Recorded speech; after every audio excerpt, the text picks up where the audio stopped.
So I'm making another video today. I made a video yesterday about getting started with herbs regarding tinctures, and tonight I'm making a video about teas. So I just wanted to make a few videos for people who haven't worked with herbs at all before, or have just been sort of introduced to herbs but want to know more and aren't sure like how to bridge that gap into the world of herbalism. So plants, we talked about this a little bit yesterday. Plants create these chemical components inside of their bodies to protect them from danger, to repel insects from eating them.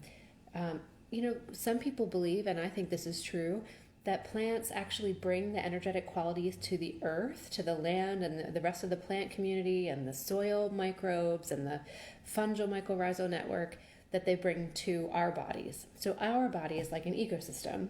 So the plants and the energy that they bring into our body is the same energy that they're bringing into the ecosystem where they grow. So when we bring teas into our body, the plant energetics and the action of those plants are the same or similar inside our own body's ecology as they are where they grow. One of the best examples that one of my early teachers, and still my teacher, Seja Popham, talks about is the energy of Mars, which is in the plant nettles. Nettles, or stinging nettle, it grows prolifically around here. When I was a kid, my family called it burn hazel. I guess that's the sort of Pennsylvania Dutch name for nettles.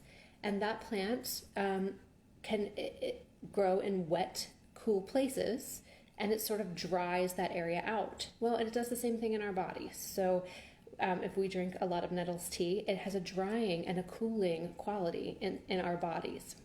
So I'm not going to go into a whole bunch of that detail tonight, but that's one of the things that sort of hooked me in herbalism, is learning how my body is an ecosystem and how the plants work in my body and in the ecosystem. It's such a cool topic.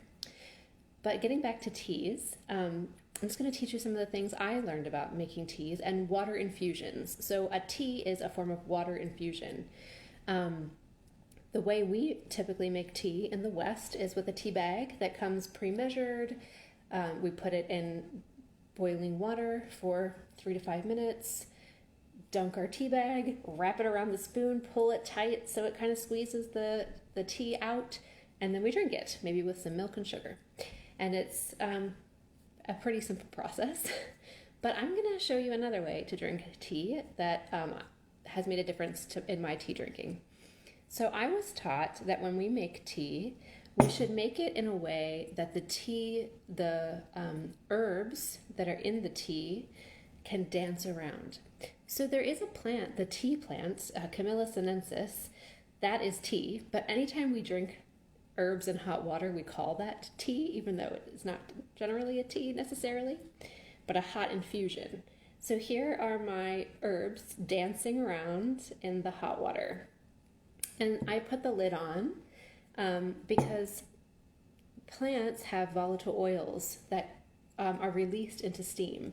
So when we add hot water to our herbs, those volatile oils are being carried up and away in the steam.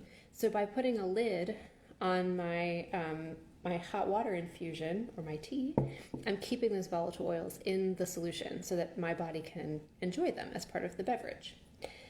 If you are steeping your tea in a cup, like if you want to use a teacup, I put a plate, like a little tea saucer, on top of the cup to hold those volatile oils in. Most teas, they say to steep for 3 to 5 minutes.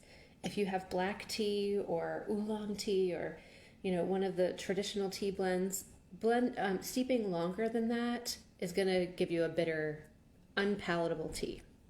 But if you're steeping herbs, like I have here, wood betony, that I will steep for like 15 minutes. And at that point, it's really an infusion. Infusions, you can steep for 15 to 20 minutes. You could steep for 6 hours. You can do a long infusion. And the longer that plant material sits in the water, the more of those constituents are going to be extracted. So, like we said, something like black tea, you don't necessarily want to extract that much of the tannins and the caffeine and all that stuff in black tea. It would be disgusting. But something like wood betony, I could let that infuse for hours. And nettles is another great example. When I was pregnant with Torin, I would make nettles infusions every night. My iron was really low. So at night, when I went to bed, I would put an ounce of dried nettles in a quart of hot water, and I would let that infuse all night long, and then I would drink that quart throughout the day to help build my blood and get some of those minerals back into my system. So that's another way of making a hot infusion. You can also make cold infusions. So what I have here is marshmallow root. Marshmallow has something in it called mucilage.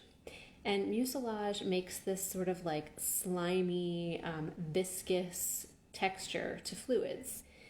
And it is super cooling, super moistening. It helps to soothe the GI tract. So if we have like gastric irritation from colitis or anything like that, heartburn, constipation, the mucilage and things like marshmallow can be really helpful to heal and restore that gut tissue. When we make the infusion a hot infusion, the heat destroys some of that mucilage. But if we make it a cold infusion, then it stays intact. So things like that, like if you're working with a plant and you're not sure, should this be a hot infusion? Should this be a cold infusion? Should I let it steep for 5 minutes? Should I let it steep for 6 hours? I really recommend building your library so that you have a reference for things like that. This is one of my favorite books for referencing medicine making. It's called The Modern Herbal Dispensatory, a medicine making guide by Thomas Easley. And you can get it on Amazon, but it's really great for helping you decide how to make your medicine. So whether you're making a cold infusion, I would keep this in the fridge, or a hot infusion, you're left with the problem of steeping out your plant material before you drink your tea. Well, you don't really have to, I guess. Plenty of times I have drunk tea without taking the plant material out. It's not as pleasant, but you can do it. So what I do is I get a little adorable metal strainer like this. I have like several varieties. And then I just sit it in the top of my mug and pour the plant material into that. So I'll just pour my tea through the sieve, and then that strains my plant material. And then the plant material goes in the compost. Another thing I love to do is to make a tea like this and then strain the plant material out and pour it into the bath. So this time of year, we have a lot of dry skin or eczema. And so making a tea of like calendula and oats is just so soothing to the skin. So you make your tea like you normally would, wait for it to cool to a temperature that's safe for your bath, and then you pour that tea right into the bathtub. And you can add some Epsom salts or some oil, something that's really luxurious, and you have a bath tea. You can also make a moon-infused tea. So this is something Leandra Witchwood taught me. If it's a full moon or a dark moon like it is tonight, and you want some of the qualities of that moon essence in your tea blend, you can do a cold infusion overnight under the moon. So tonight it would be too cold for me to leave that tea outside without it becoming ice, but I could leave it in a window where it could absorb that moon energy.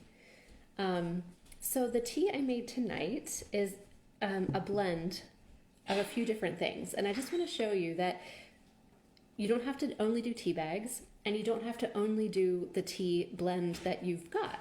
So tonight, I'm feeling really cold inside my body. I was outside for a while today, and I'm just feeling like cold in my bones. So I'm making a tea called the Healer. This is from the Witchwood Tea House. It has warming herbs: ginger, cardamom, cayenne, black pepper, cinnamon, and clove.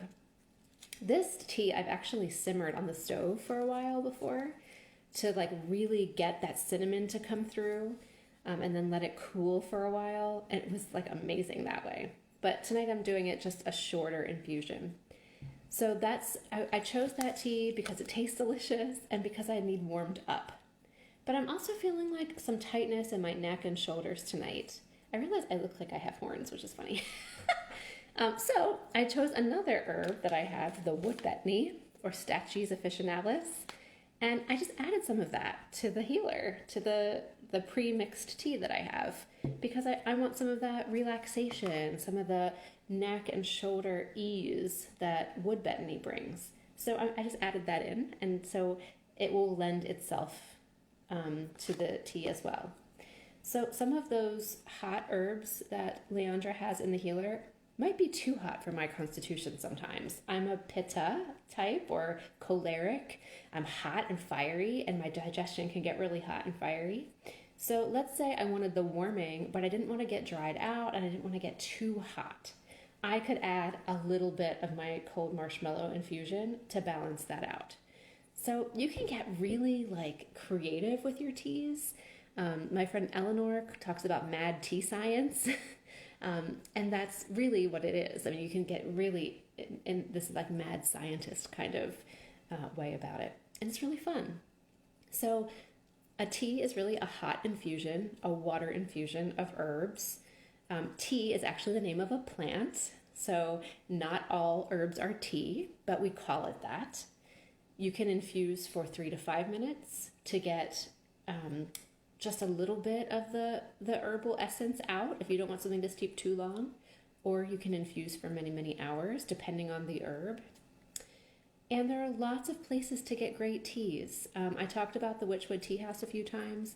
Leandra's a good friend of mine. I've been in her apothecary. I've watched her blend teas. She really does an amazing job. Her ingredients are really high quality. So I highly recommend her stuff, and it's really delicious too. And she's local. And then I found this Etsy distributor for herbs that I really like. I used to only get my herbs from Mountain Rose or things I could wildcraft myself because I'm really sort of neurotic about quality. But this company is from North Carolina. They're called Schmerbel's Herbals, which I think is hilarious. And I've been hugely impressed with the quality of all of the herbs I've gotten from them. So that's a plug for Schmerbel's Herbals. I just like saying that, honestly. So that's an introduction to tea. Tea is medicine. Oh, my earbud just fell out. Tea is medicine. So it is when we take a hot infusion into our... Oh, now I'm hearing a bank thing. Did you guys hear that? That was really weird. But tea is medicine. So when we take a tea into our body, we're taking those plant energies and plant constituents into our bodies as a medicine. It's a highly overlooked form of herbal medicine. So that's it for my tea talk. My AirPods are doing something crazy. So if you have questions, pop them in the comments and I'll be sure to answer them. And stay tuned for the next video.